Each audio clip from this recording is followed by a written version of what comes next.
Sapa Indonesia Pagi kembali hadir untuk Anda saudara kali ini di segmen Kompas Bisnis bersama saya Putri Oktaviani. 17 Agustus 2024 tepat hari ulang tahun kemerdekaan Indonesia ke-79. Beli BBM subsidi tak bisa suka-suka. Menko Maritim dan Investasi Luhut Binsar Panjaitan bilang pembelian BBM subsidi akan dibatasi. Nah, subsidi selama ini dianggap masih belum tepat sasaran sehingga anggaran negara tidak efisien. Kita dengarkan pernyataan Menko Luhut berikut ini. Nah, ini sekarang lagi diproses dikerjakan oleh Pertamina. Nah, kalau ini semua berjalan dengan baik, itu dari situ saya kira kita bisa menghemat lagi dan juga pemberian subsidi yang tidak pada tempatnya. Itu sekarang Pertamina sedang menyiapkan. Kita berharap 17 Agustus ini kita sudah bisa mulai di mana orang yang tidak berhak dapat subsidi itu akan bisa kita kurangin. Kemudian masalah penggunaan bensin. Kita kan sekarang berencana ini mau mendorong segera bioetanol masuk menggantikan bensin supaya polusi udara ini juga bisa dikurangin cepat karena Kementerian Keuangan, Saudara, membaca selama semester pertama tahun 2024, harga minyak dunia fluktuatif dan cenderung meningkat. Nah, kemarin minyak mentah jenis WTI naik ke $82 per barrel, sedangkan jenis Brent mendekati $85 per barrel. Apa sih dampak kenaikan harga minyak mentah dunia bagi Indonesia?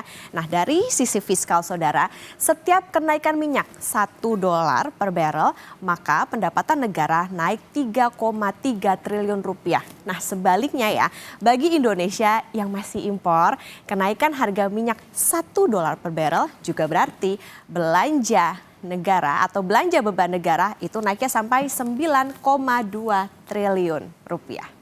Dalam rapat kerja bersama Badan Anggaran, Menteri Keuangan Sri Mulyani memperkirakan realisasi subsidi energi membengkak tahun ini berdasarkan parameter perubahan mulai dari harga minyak dunia, lifting minyak, dan nilai tukar rupiah terhadap dolar Amerika Serikat. Dalam hal ini diperkirakan akan mengalami kenaikan dengan beberapa parameter perubahan yang tadi telah disampaikan, harga minyak maupun dari sisi lifting dan juga dari sisi nilai tukar.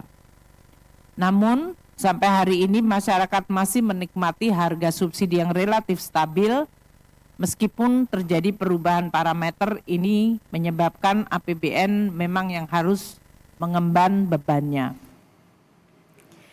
Nah, jadi gimana sih realisasi BBM subsidi sampai semester 1 tahun 2024? Kita buka datanya ini dia saudara secara nominal ya. Realisasi subsidi BBM Juni 2024. Nah, ini nilainya adalah 8,7 triliun rupiah. Kalau secara volume itu 7,16 juta kiloliter. Nah, Menko Luhut bilang saudara, subsidi BBM selama ini masih belum tepat sasaran. Ini kami pakai data Sustenas Maret 2021. 95% solar subsidi dinikmati oleh keluarga mampu. Nah, sedangkan sisanya yaitu cuma 5% baru dinikmati oleh desil terbawah seperti petani dan juga nelayan. Demikian juga dengan Pertalite.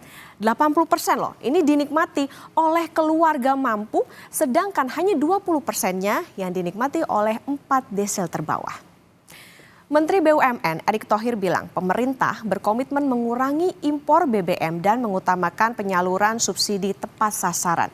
Pemerintah juga mendorong penggunaan mobil listrik serta penggunaan bioetanol.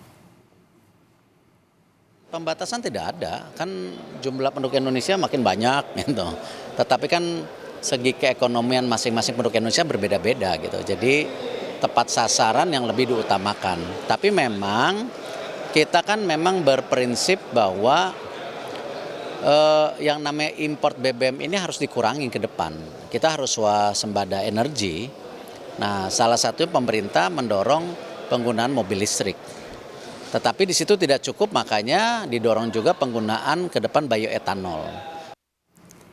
Itu tadi kata Erick Thohir. Tapi kalau Menteri Koordinator Bidang Perekonomian Erlangga Hartarto bilang pemerintah masih membahas wacana pembatasan pembelian BBM bersubsidi termasuk konsekuensi fiskalnya.